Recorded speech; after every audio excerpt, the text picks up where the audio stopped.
Good morning students, कैसे हैं आप सभी। मेरे ख्याल से आप सभी अपने अपने घर में सुरक्षित होंगे। स्टूडेंट्स, कल हमने जो मियां नसीरुद्दीन का चैप्टर है वो कंप्लीट कर लिया था। मैंने आपको समझाया था, बहुत अच्छे से एक्सप्लेन किया था। आई होप वो आपको बहुत अच्छे से समझ में आया होगा।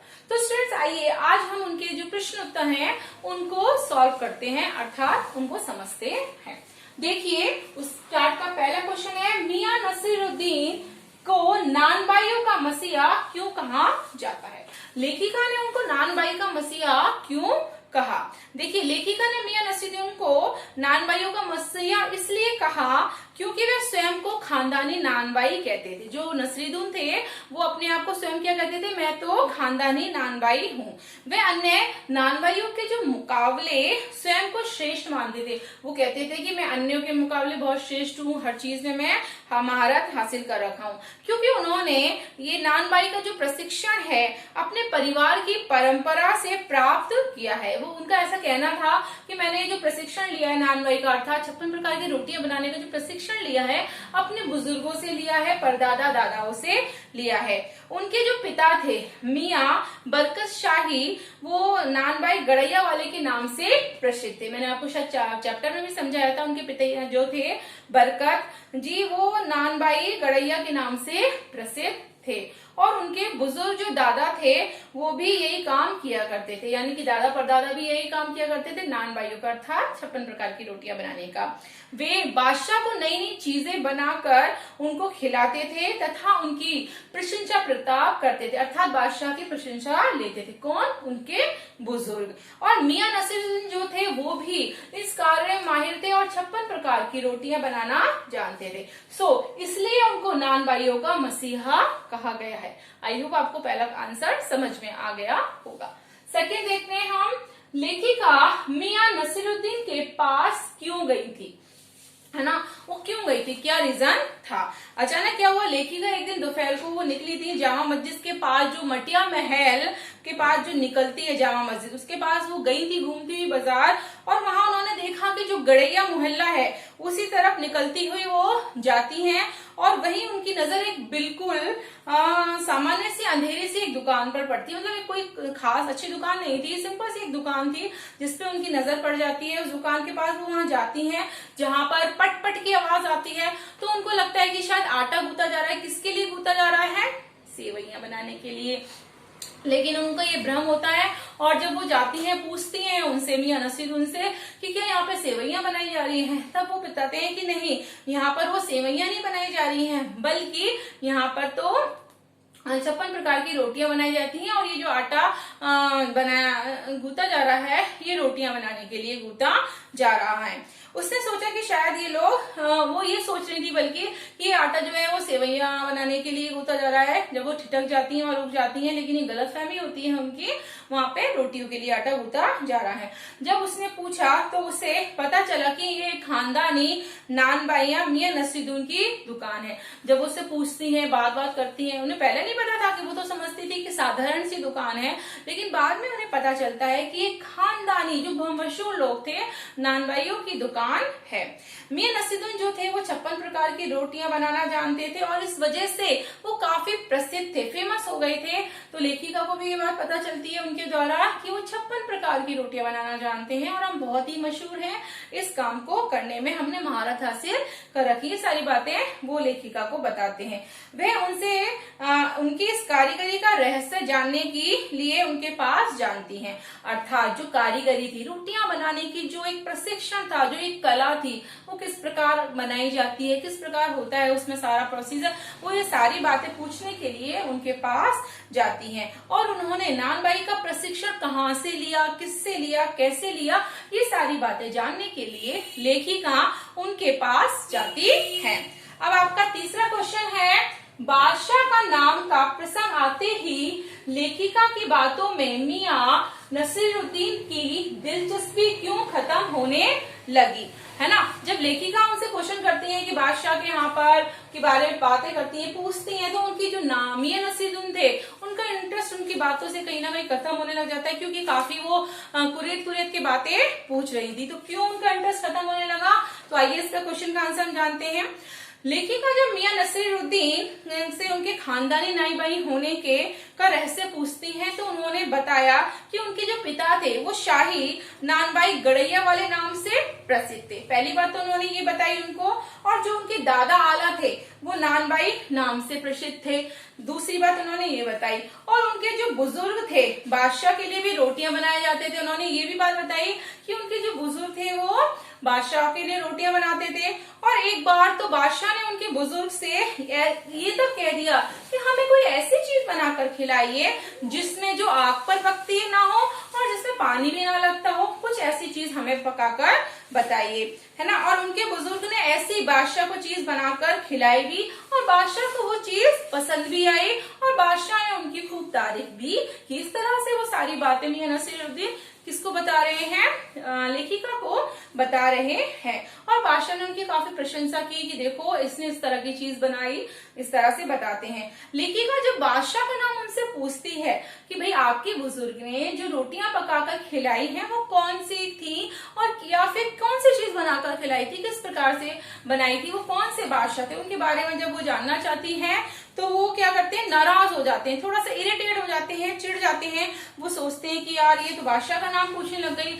हो सकता है कि वो वैसे ही बातों बातों में बेवकूफ बना रहे हो उसको, लेखिका को। तो वो जब पूरे उनसे पूछना चाहती हैं कि कौन से बादशाह थे जिनको आपके बुजुर्ग हैं वो अच्छी सी चीज बनाकर खिलाई थी, है ना, क्योंकि उन्हें किसी बादशाह का नाम स्मरण नहीं था। जब जो मियां नसीरुद्दीन थे जब उनको बता रहे थे, जब उनसे पूछा जा रहा था तो उनको किसी भी बादशाह का नाम याद नहीं आ रहा था, वो किसी भी बादशाह का नाम नहीं ले पा रहे थे।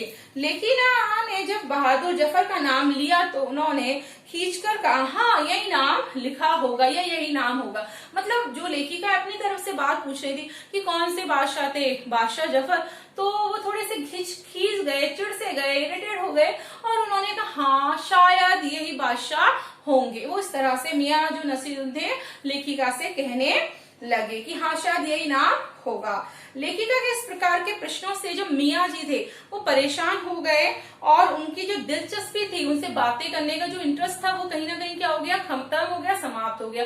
क्योंकि जो लेखिका थी उनसे कुरेद कर पूछ रही थी कि कौन से बादशाह थे, कौन से आपके बुजुर्ग थे, कौन सा उन्होंने पकवान बना के खिलाया, किस प्रकार का। तो इन सारी बातों से कहीं ना कहीं वो खिंच गए, चिढ़ गए। अब जाहिर सी बात है, अगर आपको किसी चीज के बारे में अच्छे से पता ही नहीं होगा और आप जानबूझकर पहले तो आप बातें बना के उसको समझा दोगे, लेकिन जब आपसे उसका अंदरी रहस्य पूछा जाएगा जो आपको पता ही नहीं है तो जाहिर सी बात है आप कहीं ना कहीं चिढ़ जाओगे, खिंच जाओगे। इसी प्रकार जो मियां नसीरुद्दीन थे वो भी, उनकी बातों का इंटरेस्ट खत्म हो गया था, दिलचस्पी उसमें खत्म हो गई थी, इसलिए उन्होंने उनसे बातें करना बंद कर दिया। मतलब बेमन से वो बातें करने लगे, उनको इग्नोर करने लगे। तो यही रीजन था बच्चों कि उनका दिलचस्पी जो थी उनकी बातों से खत्म हो गई थी, क्योंकि लेखिका उनसे कुरेद के प्रश्न पूछ रही थी। नेक्स्ट क्वेश्चन देखते हैं अपना। मियां नसीरुद्दीन के चेहरे पर किसी दबे हुए अध्ययन के आसार देख ये मंजूमन न छेड़ने का फैसला किया गया कि उन्होंने, और इस बात के शुरू से और इस बात के आखिर में किस प्रसंग उठता है, अर्थात ऐसा क्या हुआ कि उनके अध्ययन के आसार न छेड़ने का फैसला किया। किसने? लेखिका ने। कि भाई अब ऐसा क्या हो गया था कि लेखिका ने सोचा कि अब मैं इनसे प्रश्न उत्तर आगे नहीं बढ़ाती। देखिए मियां नसीरुद्दीन जो थे वो अपने बुजुर्गों की काफी प्रशंसा कर रहे थे, और लेखिका को बताते हैं कि मेरे जो बुजुर्ग हैं बादशाह थे, उनकी मनपसंद चीज खिलाकर उनको खिलाते थे और प्रशंसा के पात्र बनते थे, है ना। मियां नसीरुद्दीन ने पहले तो ये बताया कि मेरे बुजुर्ग बहुत ज्यादा सयाने थे, समझदार थे, बादशाह के यहाँ पर वो काम किया करते थे और साथ ही मनपसंद चीजें बनाकर बादशाह को खिलाया करते थे, और बादशाह उनकी बहुत ही प्रशंसा और तारीफ किया करते थे। जब लेखिका ने बादशाह का नाम पूछा तो कहीं ना कहीं वो खींच उठते हैं, थोड़ा सा चिढ़ जाते हैं, इरिटेट हो जाते हैं, क्योंकि उन्हें बादशाह का नाम याद ही नहीं था, या वास्तव में कभी उनके घर वालों ने बादशाह के यहाँ काम किया ही नहीं था। वो सिर्फ दोगली बातें कर रहे थे, मजाक कर रहे थे, बेवकूफ बना रहे थे। और ये भी संभव है कि उन्होंने काल्पनिक किस्सा सुना दिया, हो सकता है उन्होंने अपने मन से ये बातें बनाकर उनको सुना दी हो, कोई हकीकत ही ना हो, कभी उनके बादशाह के यहाँ कभी भी उनके बुजुर्गों ने कोई काम ही नहीं किया हो, वो सिर्फ ऐसे ही अपने मन से बातें, मनगढ़ंत बातें कर रहे थे। वह लेखिका की बातों को टालकर अपने कारीगर को इशारा करते हैं कि आप भट्टी सुलगा दो। लेखिका की बातों को वो क्या करने लग जाते हैं, इग्नोर करने लग जाते हैं और अपने कारीगर को कहते हैं कि चलो भाई हमें आगे का काम करना है तो तुम भट्टी सुलगा दो। और आगे वो कहते हैं कि लेखिका जब उनसे उनके बेटे बेटियां या परिवार के बारे में पूछना चाहती हैं, किंतु उनके जो चेहरे के भाव होते हैं वो कहीं ना कहीं बदल जाते हैं, उनको क्रोध आ जाता है, गुस्सा आ जाता है, वो थोड़े से खिंच जाते हैं, इरिटेट चिढ़ जाते हैं। तो लेखिका ये फैसला करती है कि मुझे शायद अब इनसे इनके पारिवारिक मामले के या इनके पर्सनल चीजों के बारे में नहीं पूछना चाहिए। तो वो उनसे नहीं पूछती हैं और इन सारी चीजों को देखकर, वैसे वो पूछना चाहती हैं लेकिन वो इसलिए नहीं पूछती हैं क्योंकि वो ऐसा सोचती हैं कि शायद ये और ज्यादा ना चिढ़ जाए। बल्कि वो उनको ये भी बताते हैं कि ये आपके शागिर्द हैं, तो कहते हैं हाँ ये मेरे शागिर्द भी हैं और ये मेरे कारीगर भी हैं, बल्कि मैं इनको काम करने के 2 आने और 4 आने भी देता हूँ, अर्थात 2 रुपए मन आटे के और 4 रुपए मैदा के गूंथने के यानी मैदा की रोटियां बनाने के लिए भी देता हूँ। और सारी चीजें उनको बताते हैं कि मेरे शागिर्द कैसे हैं, किस प्रकार से ये काम करते हैं। मैं भट्टी पर पकने वाली रोटियों के बारे में पूछती हैं लेखिका, तो मियाँ उसकी वार्ता में विशेष रुचि नहीं दिखाते हैं और कहते हैं कि छुटकारा पा लेते हैं और रोटियों की किस्मों के नाम गिना देते हैं। जब वो लेखिका उनसे पूछ रही होती हैं कि भाई किस प्रकार से भट्टी पर रोटियां बनती हैं, उसका क्या प्रोसीजर है, क्या मेथड है, तो कहीं ना कहीं वो उनकी बातों को टाल देते हैं और खींच जाते हैं थोड़ा सा। तो फिर वो क्या करते हैं, उसकी बात को काटते हुए लेखिका की बात को और रोटियों के नाम गिना देते हैं कि वे कहते हैं कि बाकर खानी, शीरमाल, ताफ्तान, बेसनी, रुमाली, गाव, दीदा, गाजे बाने और तुनकी आदियां रोटियां मैं बनाना जानता हूँ। तो इसी वजह से जो थी लेखिका उनके चेहरे को देखकर, उनके चेहरे पे जो अधड़ के इस तरह के जो भाव होते हैं उनसे आगे की बात ना कहने का यानी कि आगे की बात ना पूछने का फैसला करती है। तो ये आपका इसका आंसर था। नेक्स्ट क्वेश्चन है आपका, पाठ में मियां नसीरुद्दीन का शब्द जो चित्रण है वो लेखिका किस तरह से खींचती है।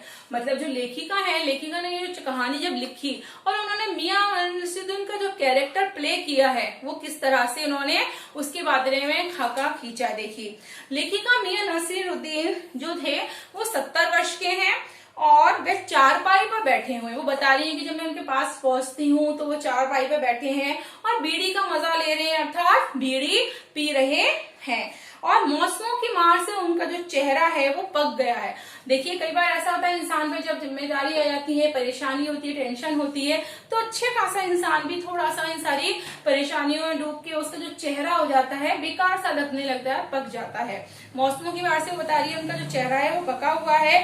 उनकी जो आंखें, आंखों में काया, भोलापन और परेशानी दिख रही है। आंखें काफी गहराई में धसी हुई हैं गड्ढों में और उनके चेहरे पे काफी ज्यादा जो है वो परेशानी नजर आ रही है। और लेकिन उनके अंदर एक मजे हुए तेवर है, कारीगर के तेवर हैं, अर्थात जिस प्रकार से कोई व्यक्ति एक्सपीरियंस हो जाता है, उसको अनुभव होता है कि हाँ भाई मैं एक एक्सपर्ट पर्सन हूँ, मैं दूसरों को सिखा रहा हूँ, तो उस चीज को उसके चेहरे पे कहीं ना कहीं एटीट्यूड दिखाई देता है। तो उस चीज के उनके मन में क्या है, तेवर है कि हाँ भाई मैं एक बहुत मजा हुआ कारीगर हूँ, मुझे बहुत अच्छे से खाना बनाना या रोटियां बनाना आता है। वे पंच हजारी अंदाज से सिर हिलाकर बात करते हैं, मतलब जो इशारों से थोड़ा सा अदाओं में बात की जाती है वो इस तरह से उनसे क्या करते हैं, बात करने की कोशिश करते हैं, इस ढंग में बात करते हैं।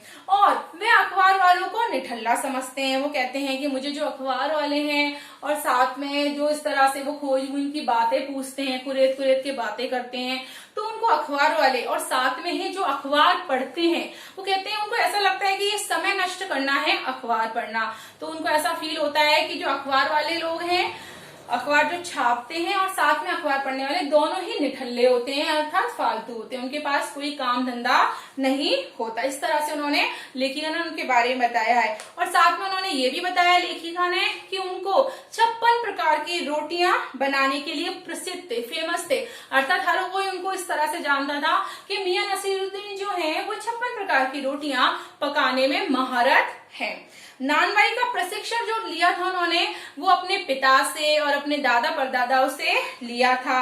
और बात को अपने हाथ से निकलता देख वे खींच जाते हैं और बात पलट देते हैं। कई बार व्यक्ति ऐसे होते हैं कि अगर इतने एक्सपीरियंस हो जाता है, जाहिर सी बात है 70 साल की उम्र है, अगर उनसे आप कोई बात करोगे और उनको कोई बात समझ में नहीं आ रही है या वो बात का कोई उत्तर नहीं दे पा रहे हैं, तो कहीं ना कहीं वो बात को घुमाने फिराने में माहिर होते हैं। तो इस तरह से उन्होंने बात को समझाया। तो इस तरह से लेखिका ने उनका जो शब्द चित्र है उनके बारे में अपने खाका खींचा है, उनका कैरेक्टर के बारे में, चरित्र के बारे में।